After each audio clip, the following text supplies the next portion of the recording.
Hello friends, कैसे हो आप लोग। आज एक और नए टॉपिक के साथ हम हाजिर हैं। प्रीवियस लेक्चर्स में हमने पढ़ा रिलेटिविटी के बारे में, उसके बाद हमने पढ़ा गैलीलियन ट्रांसफॉर्मेशन के बारे में। तो जो गैलीलियन ट्रांसफॉर्मेशन इक्वेशन थी वो लॉरेंज के अकॉर्डिंग सही वर्क नहीं कर रही थी। तो लॉरेंज ने उनमें कई मॉडिफिकेशन किए, उसके बाद अपने कुछ इक्वेशन दी जिन्हें हम लॉरेंज ट्रांसफॉर्मेशन इक्वेशन कहते हैं। आज उन इक्वेशंस की हम स्टडी करेंगे। तो आज से हमारा फर्स्ट टॉपिक है लॉरेंज ट्रांसफॉर्मेशन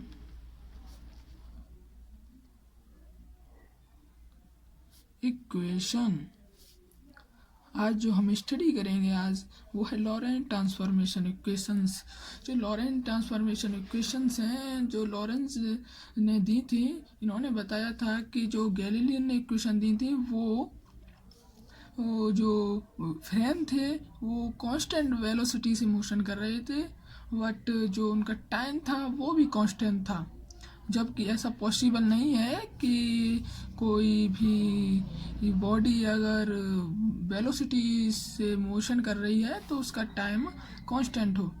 तो उसी में कुछ इक्वेशंस में मॉडिफिकेशन किए और एक नई इक्वेशंस दी जिन्हें हम लॉरेंज ट्रांसफॉर्मेशन इक्वेशन कहते हैं। तो उन्होंने भी सेम दो जो गैलीलियन फ्रेम लिए थे, इनर्शियल फ्रेम, उन्हीं फ्रेमों को लिया। सबसे पहले इन्होंने टू इनर्शियल फ्रेमों को ला। Take the two inertial frame और उन्होंने और जिस प्रकार उसमें एवरी फ्रेम के लिए लाइट ऑफ स्पीड सेम थी, वही यहाँ पर था कि जो वेलोसिटी ऑफ लाइट वो कैसी थी, दोनों फ्रेमों के लिए सेम थी और दोनों इनर्शियल फ्रेम थे। तो किस प्रकार थे वो देखते हैं। हमारा ये एक एस फ्रेम है, एक्स डायरेक्शन में मोशन कर रहा है। दूसरा फ्रेम एस डैश, दूसरा फ्रेम ये एक्स डैश, ये हमारा एस फ्रेम, ये एस डैश फ्रेम है। और इन दोनों फ्रेम के करस्पॉन्डिंग एक पॉइंट पी है स्पेस में, जिसे हमने पी से डिनोट किया है। जो एस फ्रेम के लिए इस पॉइंट के कोऑर्डिनेट हैं, position coordinate x y z and times का जो कोऑर्डिनेट टी है। एंड एस डैश फ्रेम के लिए x dash y dash z dash T dash है। जब हम इन दोनों फ्रेम की बात करें कि ये फ्रेम एस डैश एक्स के सापेक्ष कांस्टेंट वेलोसिटी से मोशन कर रहा है। किससे? कांस्टेंट वेलोसिटी से। तो इन दो फ्रेमों के बीच जो डिस्टेंस होगी वो वीटी होगी, क्योंकि हम देखते हैं कि जो वेलोसिटी होती है, जो speed equal to distance upon time. तो जो स्पीड है वो v है एंड डिस्टेंस इन दोनों फ्रेमों के बीच है, पॉइंट दे दें ओ डैश। तो जो डिस्टेंस है ओ डैश और टाइम t, तो इन दो फ्रेमों के बीच जो डिस्टेंस होगी वो वीटी होगी, जिसको हमने यहाँ डिनोट किया है। अब इस एक्स एस फ्रेम से जो इस पॉइंट जो स्पेस में है पी तक, उसकी डिस्टेंस एक्स एंड जो एस डैश फ्रेम से इसकी डिस्टेंस एक्स डैश। तो जो इक्वेशन थी जो गैलीलियन की, उसमें जो मॉडिफिकेशन किया लॉरेंज ने, तो सबसे पहले हम देखेंगे इसमें कि जो इस ओ और पी जो डिस्टेंस है, डिस्टेंस वो कितनी होगी, ct। हमने ऊपर कहा था तो जो इनसे लाइट है, इनकी जो वेलोसिटी ऑफ लाइट है वो क्या रहती है, दोनों फ्रेमों के लिए सेम रहती है, इक्वल रहती है। तो जो ओ पी की जो डिस्टेंस होगी, ओ पी के बीच जो डिस्टेंस होगी वो ct होगी। सेम इसी प्रकार हमने से फाइंड किया। और सेकंड हम देखें एस डैश फ्रेम से जो पी पॉइंट तक की डिस्टेंस वो हमारे पास कितनी होगी, ओ डैश पी। और जो लाइट ऑफ स्पीड है, वेलोसिटी लाइट की, वो भी कैसी होगी, प्रकाश का वेग वो भी कैसा रहेगा, सेम रहेगा। बट जो टाइम है टी डैश हो जाएगा, क्योंकि जब यहाँ पर जो टाइम था वो टी बराबर 0 था, और जब उसने वी वेलोसिटी से गति प्रारंभ की तो टी डैश टाइम हो गया, तो जैसे हमने यहाँ रिप्रेजेंट किया। अब ओ पी डिस्टेंस क्या होगी, तो हम यहाँ एक रफ करते हैं कि हम जानते हैं कि दो पॉइंट्स के लिए, जैसे कि हमारे पास ये दो पॉइंट्स हैं, मान लो वो ए और बी, मान लो इसके जो कोऑर्डिनेट हैं वो 0 0 0 हैं, और इस पॉइंट के कोऑर्डिनेट हमारे पास एक्स वाई जेड हैं। तो इन दोनों के बीच जो डिस्टेंस होगी वो x minus 0 plus y minus 0 का स्क्वायर प्लस जेड माइनस 0 का स्क्वायर होगी। तो सिंपली ये जो डिस्टेंस हुई वो x square plus Y square plus Z square हुई। तो सेम कॉन्सेप्ट यही वाला जो डिस्टेंस निकालने वाला कॉन्सेप्ट यहाँ लगाएंगे। जो ओपी की डिस्टेंस होगी, ये जो एस फ्रेम है वो अपने इनिशियल पॉइंट पर है, ओरिजिन पॉइंट पर, तो यहाँ पर कोऑर्डिनेट 0 0 0, एंड जो स्पेस में एक पार्टिकल्स है उसके जो कोऑर्डिनेट एक्स वाई जेड और टी हो जाएंगे। तो जो इसकी डिस्टेंस निकल के आएगी ओपी की, वो अंडर रूट में x square plus Y square plus Z square equal c square and sorry into t, and O P dash की जो कोऑर्डिनेट्स निकल के आएंगे वो कोऑर्डिनेट्स होंगे एक्स डैश का स्क्वायर प्लस वाई डैश का स्क्वायर प्लस जेड डैश का square and c t dash. अब हम इन दोनों इक्वेशंस को स्क्वायर रूट करेंगे, x square plus Y square plus Z square equal to C square T square and x dash square plus y dash square z dash square equal to C square t dash का whole square. अब हमको ये दो equation हो गई, equation number first से zoom करेंगे, equation number second zoom करेंगे। अब जो दो फ्रेम हैं, अब जो लॉरेंज ने बताया, यदि हम गैलीलियन ट्रांसफॉर्मेशन को इसमें यदि पुट करें इस इक्वेशन में, इक्वेशन में जो गैलीलियन ट्रांसफॉर्म इक्वेशन दी थी, अगर वो सेम वैल्यू देते हैं तो गैलीलियन ट्रांसफॉर्मेशन इक्वेशन सही है, क्योंकि हम जानते हैं कि जो एस और एस डैश दोनों फ्रेम हैं वो इक्विवेलेंट होते हैं, एक दूसरे के कैसे होते हैं, इक्विवेलेंट, अर्थात ये एक दूसरे के तुल्य होते हैं। तो जो ये पोजीशन देगा वो ही पोजीशन एस डैश फ्रेम देगा। तो उन्होंने वो ही किया, उन्होंने सबसे पहले अब टेकिंग गैलीलियन ट्रांसफॉर्मेशन इक्वेशन और ट्रांसफॉर्मेशन इक्वेशन ली गैलीलियन की, और इक्वेशन थी X dash equal to X minus के we T, Y is equal to Y, Z is equal to Z and two T is equal to two. और इन equations को इन्होंने जो x dash Y Z dash T dash की value को second equation में put किया। अगर उन्होंने बताया कि यदि जो ये वैल्यू हम पुट कर रहे हैं, क्योंकि वैल्यू हमारे जो एस डैश फ्रेम की आएंगी, इसमें यदि दोनों फ्रेम, यदि इस फ्रेम्स की ये वैल्यू आई है वही यदि ये वैल्यू आ जाए तो ये दोनों सही है। बट यदि ये सही नहीं आती हैं तो लॉरेंज ने इसमें मॉडिफिकेशन किया, उनके बारे में हम स्टडी करेंगे। तो उन्होंने सबसे पहले इन value this value put in equation number second में इन वैल्यूज़ को पुट किया, तो जो हमको फाइनल रिजल्ट मिला एक्स माइनस के वी टी का whole square plus Y square plus Z square is equal to C square और T dash is equal to T square. तो इस इक्वेशन को हमने जब ओपन किया तो जो x square plus we square T square minus 2x we t, इसका स्क्वायर ओपन किया तो y square plus Z square equal to C square T square. जैसे इक्वेशन नंबर हमने थर्ड डाला, तो हम देख रहे हैं कि जो हमारी जो इक्वेशन नंबर फर्स्ट है उस इक्वेशन में हमारे पास X square plus Y square plus Z square is equal to C square T square आ रहा है, जबकि जो हमारे पास इक्वेशन नंबर थर्ड है उसमें v square 2x minus v two ये एक एक्स्ट्रा टर्म्स आ रहा है, जिस वजह से जो गैलीलियन ट्रांसफॉर्मेशन इक्वेशन थी वो सही नहीं थी दोनों फ्रेमों के लिए। तो जिस कारण उसने इसमें कुछ मॉडिफिकेशन किए, तो उस मॉडिफिकेशन कैसे किए वो जानेंगे हम। तो उसके बाद उन्होंने क्या कहा, जो जो गैलियन ट्रांसफॉर्मेशन है जिसके जैसे इसका ये जो डिस्प्लेसमेंट है, इसकी पोजीशंस है वो चेंज होती है किसी ना किसी कांस्टेंट के साथ, और उसका टाइम भी कांस्टेंट नहीं रहता है बल्कि वो भी चेंज होता है। तो उसके बाद उन्होंने गैलियन ट्रांसफॉर्मेशन में कुछ मॉडिफिकेशन किए, तो हम डालेंगे वाई गैलीलियन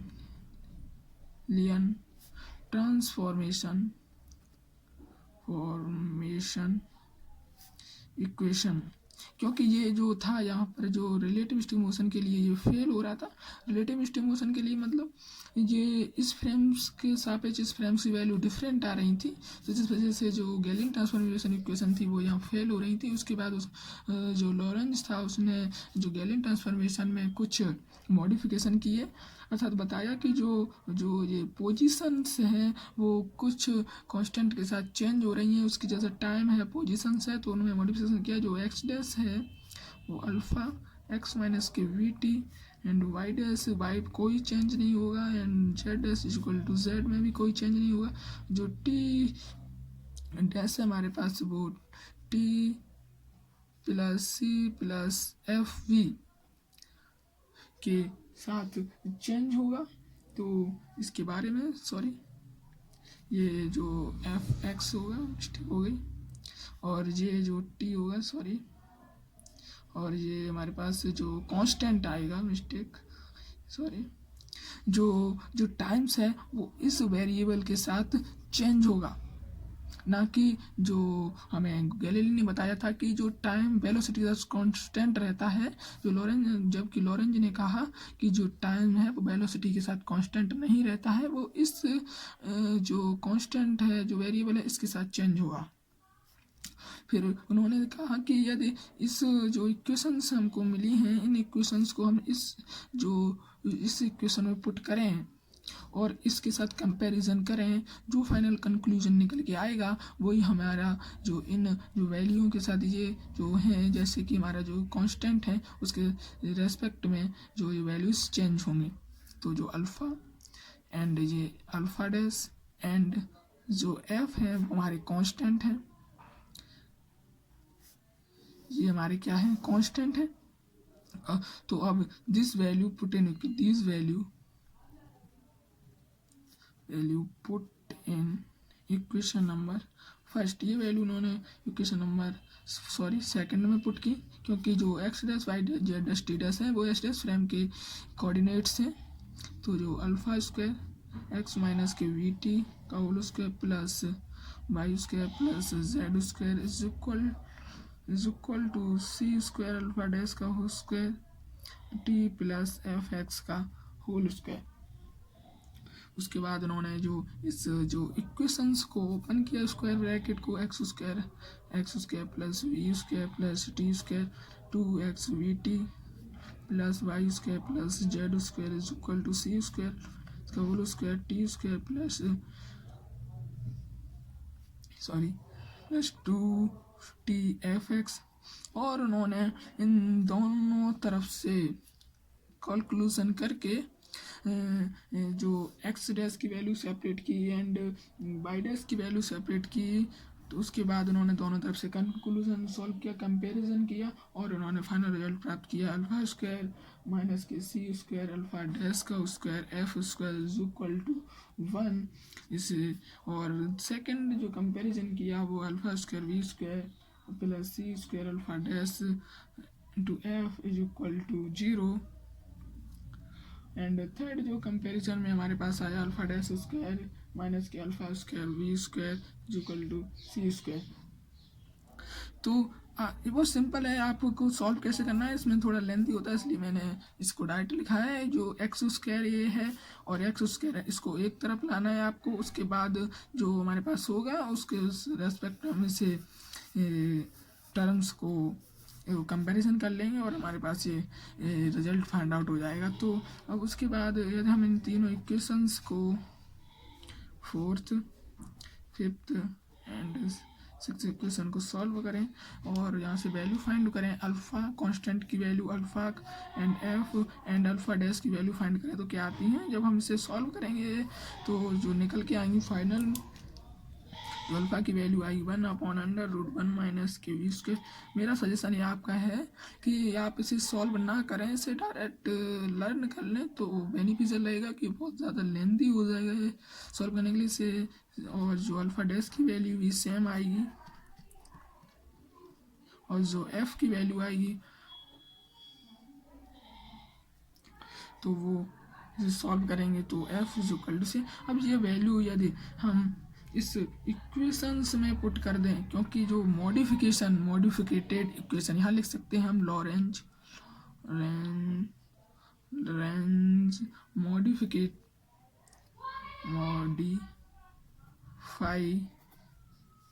इक्वेशंस, यदि लॉरेंज ये इक्वेशन हम इसमें पुट कर दें तो हमें एक मॉडिफिकेटेड इक्वेशन प्राप्त हो जाएंगी। तो ये वैल्यू हम इसमें पुट कर रहे हैं।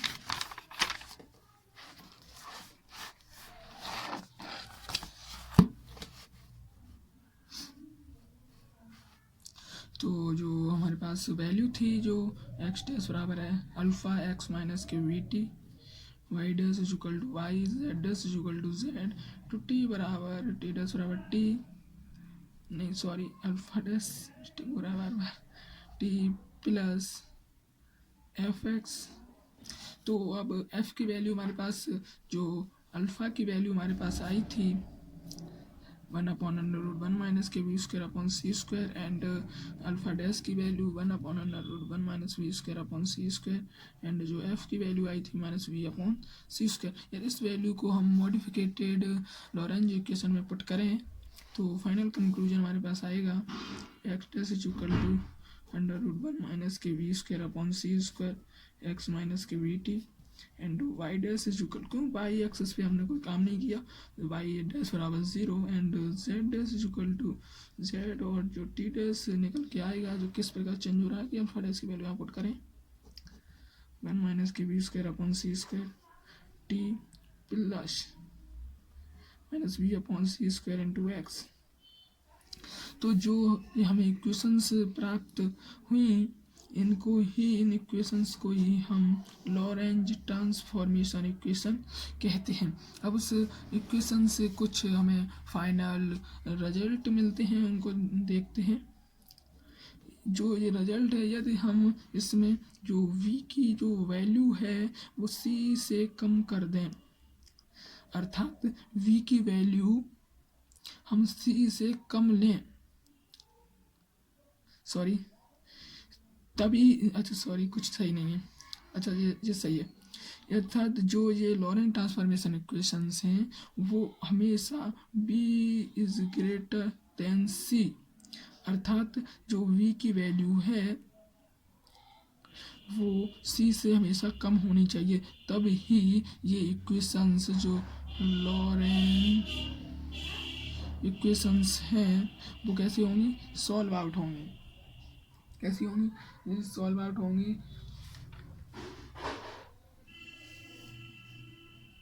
सॉरी ये गलत लिख गई स्पेलिंग लॉरेंस की, इस प्रकार है। तो जो v की वैल्यू है, वेलोसिटी ऑफ, ये जो फ्रेम की वेलोसिटी अगर जो लाइट की वेलोसिटी से कम है तब ही हमारी गैलीलियन जो लॉरेंट ट्रांसफॉर्मेशन इक्वेशन है वो सही होंगी। यदि v वेलोसिटी लाइट की वेलोसिटी से मैक्सिमम हो जाती है तो क्या होगा, यदि हमारी ये वैल्यू सपोज मान लें कि यदि ये वैल्यू हमारी 10 हो गई और ये 5 हो गई सपोज मान लें, तो क्या रिजल्ट आएगा कि हम यहाँ थोड़ी इमेजिन करके देखें कि S dash is equal to 1/√1 minus k ये स्क्वायर 100/5 एक्स माइनस के वी टी। तो इसको 25 चौक 100, तो x dash is equal to 1/√1 minus k 4 x minus. तो ये वैल्यू हमारे पास कैसे आ रही है, ये वैल्यू हमारे पास इमेजिनरी आ रही है। और जब हम इसमें रखेंगे तो ये टाइम हमारा इमेजिनरी हो जाएगा, तब पोजीशन हमारी इमेजिनरी हो जाएगी, जो कि पॉसिबल नहीं है। अर्थात जो जो वेलोसिटी है फ्रेम की, जो फ्रेम की वेलोसिटी है वो हमेशा लाइट की वेलोसिटी से कम होनी चाहिए, जो कि हमने फर्स्ट में आपको बताया है। और इसी के साथ जो जो यदि हम वेलोसिटी जो हमारे फ्रेम की वेलोसिटी को यदि लेस देन कर दें लाइट की वेलोसिटी के साथ, तो जो हम इक्वेशन से आता है निग्लिजिबल कर दें हम v on c is greater than 1, अगर v square c square is greater than 1, अर्थात इसको वैल्यू को हम निग्लिजिबल कर दें, तो देखो क्या रिजल्ट मिलता है। X dash is equal to तो 1/1 एक्स माइनस के वी टी। अर्थात जो ये इक्वेशन हमको मिली वो इक्वेशन गैलीलियन ने दी थी। अर्थात जो ये कंडीशन हमने आपको दी ये नॉन रिलेटिविस्टिक मोशन के लिए थी, अनापेक्षिक गति के लिए थी। तो हम कह सकते हैं जो लॉरेंज ने दी ट्रांसफॉर्मेशन इक्वेशन दी थी, यदि वो नॉन रिलेटिविस्टिक मोशन के लिए अप्लाइड करें तो वो गैलीलियन ट्रांसफॉर्मेशन इक्वेशन में चेंज हो जाती है। तो आई होप आपको लॉरेंज ट्रांसफॉर्मेशन इक्वेशन समझ में आई होगी, ऐसी मैं आशा कर सकता हूँ।